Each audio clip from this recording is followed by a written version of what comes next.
ଆରେ ମଣି କେଉଁ ଝିଅ କଥା କହୁଛ କି? ସେଇ ଝିଅ କଥା କହୁଛି ମଣି, ଦେଖ ମ ହେ ମଣି, ପ୍ରଭୁ କେବେ ସାରା ଟିକେ ଦେବ ଦେଖ ମ। ମାଲ ମହୁ। ଆରେ ମଣି କଣ ସୁନା କାଚିକୁ? ନାଇଁ ମ ମଣି, ତା ଘରକୁ। ହଉ ମଣି ଆସୁନ, ଘରେ ତ କେହି ନାହାନ୍ତି ମଣି, ଆଉ ଫାଙ୍କା ଅଛି ଆଉ। ମଣି କଣ ଜୋତା ଖୋଲିବି କି?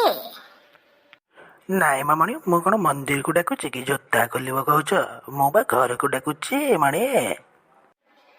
ମଣି ଦେଖିବ କେଲେ? ଆରେ ମଣି ମୁଁ ତ ସେଇ ଦେଖିବା ପାଇଁ ବସିଛି, ଦେଖଉନ ମଣି। ଛତରା ଟକା, ତୋର କଣ ଘରେ ମା ଭଉଣୀ ନାହାନ୍ତି କି ମଣି? ହଁ ମଣି, ମା ଭଉଣୀ ଅଛନ୍ତି, ହେଲେ ମାଇପ ନାହିଁ, ମାଇପ ହବ କି ମଣି? ନାଇଁ ମ ମଣି, ଆମେ ଆଗରୁ ସେଟିଂ ମଣି, ବୁଝିଲ? ଏଇଲେ କଣ କହିଲା ସେ ମଣି? କଦଳୀ ଚୋପା କହିଲା ମଣି, ବୁଝିପାରିଲନି କି? ସେ ବା କହିଲା ଆଗରୁ ମଣିଷ ସେଟିଂ। ଆମର ଏମିତିକା ମଜାଦାର ଭିଡ଼ିଓ ଦେଖିବା ପାଇଁ ଆମ ଚ୍ୟାନେଲକୁ ସବସ୍କ୍ରାଇବ୍ କରନ୍ତୁ। ପାଖରେ ଥିବା ଘଣ୍ଟି ବଟନଟିକୁ ମଣି ଟିକେ ଦବେଇ ଦିଅନ୍ତୁ। ମୁଁ କାହିଁ ରହିଲି ମଣି, ମୁଁ ବି କିଛି କହିବି ଆଉ। ଲାଇକ୍ କରିଦିଅନ୍ତୁ।